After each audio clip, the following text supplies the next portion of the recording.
Menjelajahi sejarah peninggalan Islam di Andalusia part kedua, sekarang kita berada di Granada. Nah, buat teman-teman yang belum tahu tentang Granada, aku bakalan jelasin sedikit. Jadi dulu pusat kekuasaan Islam di Andalusia itu kan ada di Cordoba, di bawah kepemimpinan dinasti Umayyah. Setelah khilafah di Cordoba itu runtuh pada abad ke-11, wilayah muslim di Andalusia itu terpecah menjadi beberapa kekuasaan. Nah, salah satu wilayah kekuasaan yang terbesar dan terkuat pada waktu itu adalah Emirat Granada yang dipimpin oleh dinasti Nasrid. Dan bahkan mereka juga menjadi benteng terakhir kekuasaan Islam di Andalusia sebelum akhirnya jatuh ke tangan kerajaan Kastia pada tahun 1492. Bayangin, setelah sekitar 800 tahun, ini tuh menjadi semacam chapter terakhir kekuasaan Islam di Andalusia. Dan meskipun itu udah lama banget, peninggalan mereka tetap berdiri kokoh dan megah sampai hari ini. Dan salah satu yang paling ikonik mungkin kalian udah tahu, yaitu Istana Alhambra. Nah, sekarang aku akan bawa kalian melihat Istana Alhambra dari viewpoint paling bagus yang ada di Granada, yaitu Mirador de San Nicolas. Jalanan ke sini tuh menanjak ya dari penginapan aku dan bikin cukup ngos-ngosan sore-sore jalan ke sana. Tapi setelah nyampe di atas, keringat dan ngos-ngosan tadi bener-bener worth it karena emang sebagus itu. Jadi dari sini kita bisa melihat komplek benteng dan Istana Alhambra, dan di sebelah sana juga ada pegunungan Sierra Nevada yang masih bersalju.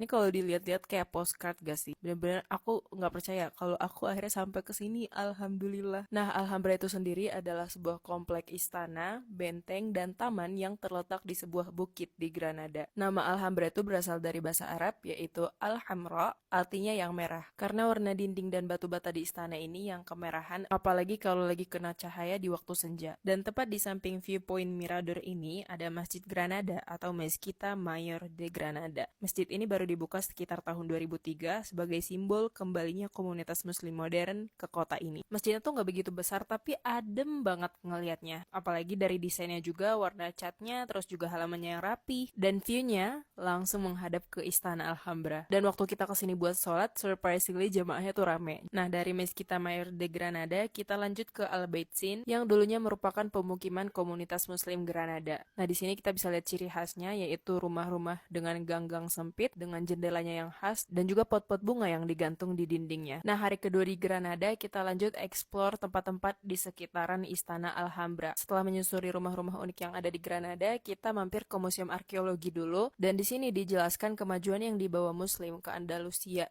Salah satu yang paling menonjol yaitu teknologi pertanian yang termasuk teknologi paling maju di zaman itu. Nah, masuk museum ini gratis ya teman-teman, tapi untuk pelajar. Kalau untuk kalangan umum ada bayar sedikit, tapi aku lupa berapa. Dan lanjut kita keliling di sekitaran kompleks Istana Alhambra. Kalau kalian nanya, Kak, mana video di dalam Istana Alhambra? Sayang banget teman-teman, kita nggak kebagian tiket masuk Istana Alhambra. Padahal salah satu tujuan utama ke Andalusia yaitu buat mengunjungi Istana Alhambra. Tapi untungnya di dalam kompleks Istana Alhambra tuh masih ada beberapa tempat yang cukup menarik juga dan bisa kita kunjungi gratis, yaitu Palacio de Carlos V, istana yang dibangun oleh Charles V. Dan bangunan ini tuh cukup unik ya menurutku. Dia tuh bentukannya kotak dari luar tapi berbentuk lingkaran sempurna di dalam. Nah, buat teman-teman, siapa di antara kalian yang juga pengen explore Andalusia, coba kasih tahu di kolom komentar, dan jangan lupa kirim video ini ke orang-orang yang kalian mau ajak ke Andalusia, khususnya ke Granada.